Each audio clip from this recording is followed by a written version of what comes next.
The screen went black. Not the normal movie black. This black felt thick, like it swallowed the light.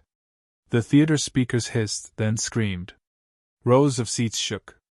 On the giant screen, the words Five Nights at Freddy's 3, only in cinemas, December 26th burned bright red. Then Freddy's eyes opened. They weren't on the screen. They were in the theater. A metal hand slammed down on the aisle rail. Someone screamed. Popcorn flew into the air like white snow. The exit doors slammed shut by themselves, locking with a loud clack. The lights flickered, and the smiling bear stood up from behind the screen, taller than the seats, taller than the first row.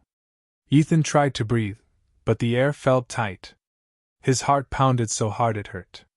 Freddy tilted his head, just like in the game, and the speakers whispered in a broken voice.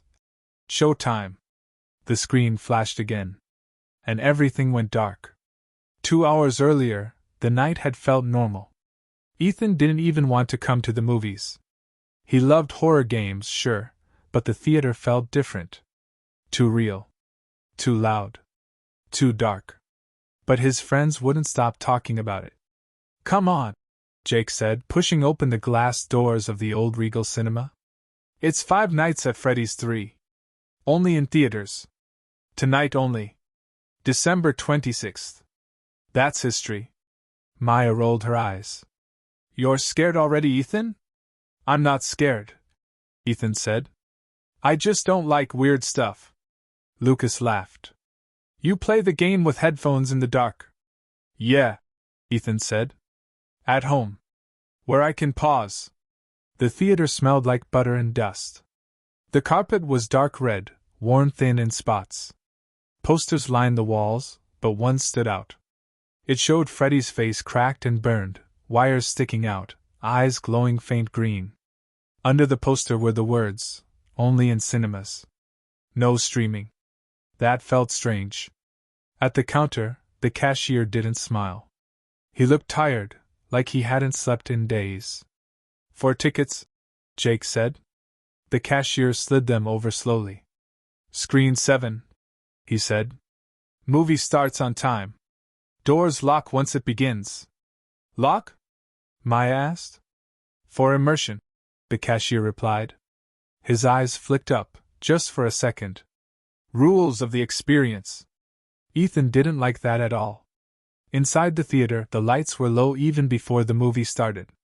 Only a few other people sat scattered around, a couple holding hands, a man alone in the back, a group of teens whispering and laughing. They took seats in the middle row. The previews began, but something felt off. No ads. No loud soda commercials. Just static, then a soft childlike laugh through the speakers. Ethan leaned toward Lucas. Is this part of it? Lucas shrugged. Probably. The screen showed an empty security office. A desk fan spun slowly. The clock read 12 a.m. Then text appeared, "Welcome back." Maya grinned. Okay, that's cool. The movie started quietly. Too quietly. No music. Just footsteps. Breathing. The sound of metal moving far away. Ethan tried to focus on the screen, but his eyes kept drifting to the shadows along the walls. The aisles felt longer than they should. The corners looked darker. 10 minutes in, the first strange thing happened. Someone in the front row stood up. Hey, the man said loudly. Is this a joke? The screen flickered. Freddy appeared, staring straight ahead. The man laughed nervously. Then the theater lights dimmed even more. The man froze. On the screen, Freddy raised his hand. In the theater, something heavy moved. Ethan heard it before he saw it. Metal scraping on carpet. Jake, Ethan whispered. Do you hear that? Jake nodded slowly. His smile was gone. The movie continued, showing animatronics moving closer, cameras cutting out, alarms buzzing. But now the sounds didn't match the screen anymore. The footsteps felt closer. Real. A loud bang echoed from the back doors. The man in the front row tried to run. He didn't make it 3 steps before the aisle lights exploded, showering sparks. People screamed. The screen cut to black. Then the words appeared. No pausing. No escape. The exit signs flickered and went dark. The doors slammed shut. And that was when Freddy stepped out from behind the screen, metal joints snapping, eyes glowing in the darkness, walking straight toward Ethan's row as the speakers whispered his name. Freddy took one heavy step forward. Then another. Each step made the floor shake like a small earthquake. His metal feet scraped the carpet, tearing it open. Sparks flashed where wires dragged behind him. Ethan couldn't move. His body felt frozen, like the game when the power runs out and all you can do is watch. Run! Jake shouted. That broke the spell. Everyone jumped up at once. Seats slammed. People tripped. Someone fell and screamed. Ethan grabbed Maya's arm and pulled her into the aisle. Lucas was right behind them, breathing hard. They ran toward the side door. It didn't open. Jake slammed his shoulder into it. Nothing. He tried again. Still nothing. Behind them, Freddy laughed. It was slow and deep and wrong, like a broken recording. The sound came from everywhere at once. The screen turned back on by itself. Now it showed the inside of the same theater. Ethan looked at the screen and saw himself. What? Maya whispered. On the screen, a camera angle from above showed them running, panicking, trapped. A red circle blinked in the corner like a security feed. Lucas pointed. It's watching us. A loud clang echoed near the front. Another animatronic stepped out of the shadows. Burned. Torn. Green eyes glowing through cracks in its mask. Springtrap. He moved slower than Freddy, but every step felt more dangerous. Like he was thinking. People split up, screaming as they ran into different rows. The couple from earlier hid under seats. The man from the back tried to climb over rows and fell, hitting his head hard. Ethan pulled Maya and Lucas toward the screen. Why there? Maya yelled. Because it's the only place Freddy came from, Ethan said. Maybe there's space behind it. Jake caught up to them. His face was pale. The doors are sealed. I tried all of them. Freddy turned his head toward them. His eyes locked on Ethan. The lights went out. For a moment, everything was silent. Then the emergency lights turned on, glowing dim red. Ethan felt something brush his leg. He screamed and jumped back. It was a small animatronic head, cracked and lifeless, lying on the floor. Its eyes suddenly flickered on. Help us! It whispered. Maya cried out. It talked! The screen flashed white. Text appeared, 12:30 a.m. It's like the game, Lucas said, shaking. Time is passing. A loud alarm rang. The sound made Ethan's ears hurt. Freddy stopped moving. Springtrap tilted his head. From the ceiling, vents opened with a loud hiss. Something dropped down. Chica. Her beak was cracked open, wires hanging like teeth. She landed on the row behind them, crushing seats under her weight. Her eyes snapped toward them. Split! Jake shouted. They ran in different directions. Ethan sprinted toward the screen alone. His shoes slipped on spilled soda. He reached the front and pressed his hands against the screen. It felt soft. Like fabric. He pushed. The screen bent inward. Behind him, Chica screamed, a high metal shriek that made his head spin. He pushed harder and fell forward as the screen tore open. Ethan rolled onto a narrow space behind it. It was a hallway. Dark. Cold. Narrow. Wires ran along the walls. Cameras blinked red lights overhead. Ethan scrambled up. Guys! Back here! Lucas dove through first, barely missing Chica's snapping beak. Maya followed, screaming as metal fingers grazed her jacket. Jake jumped last. The screen snapped back into place behind them. The hallway shook as something hit it from the other side. They ran. The hallway led to a small room with a desk, a broken fan, and a single monitor. The security office. On the monitor, the theater camera showed Freddy standing very still, staring at the screen. Springtrap slowly turned his head, and smiled.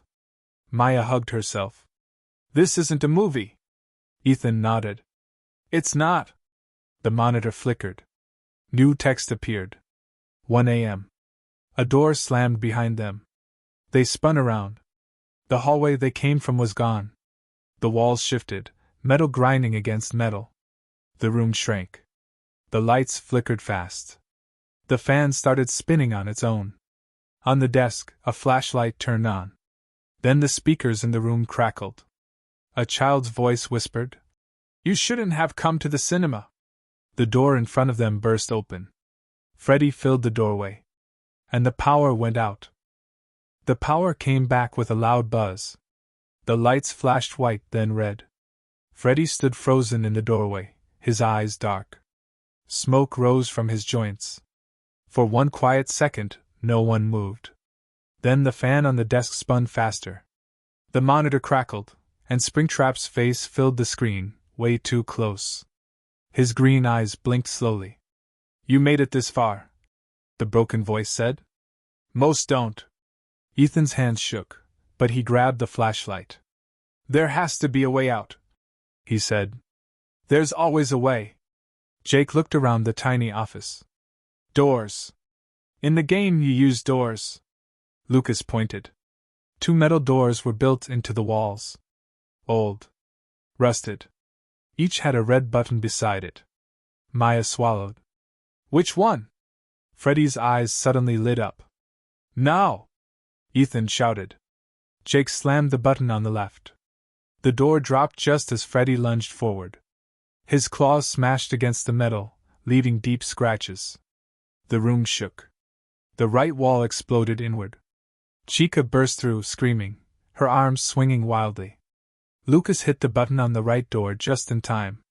Her beak snapped inches from his face before the door slammed shut. Ethan's ears rang. His heart felt like it would burst. On the monitor, the clock changed. 2 a.m. "We can't stay here forever," Maya said, her voice shaking. The flashlight flickered. Springtrap disappeared from the screen. "That's bad," Lucas whispered. The lights dimmed again. The fan slowed. A low laugh echoed from the vents above. Metal fingers dropped down from the ceiling, gripping the edge. Springtrap pulled himself into the room upside down, landing softly like he weighed nothing. Jake screamed. Springtrap lunged. Ethan swung the flashlight and hit the red button near the vent. A loud alarm blasted. Springtrap froze, clutching his head, screaming in pain. "Run!" Ethan yelled. They burst through the left door. This time, it didn't lead to the hallway. It led back into the theater. But it wasn't the same anymore. The seats were gone. The floor was bare concrete. The screen was cracked, showing static and flashing words. 3 a.m. Animatronics stood all around the edges of the room, unmoving, watching. In the center was the concession stand. Bright lights flickered above it. A sign lit up. "Free popcorn." "That's not funny," Maya said. Ethan noticed something behind the counter. A real door.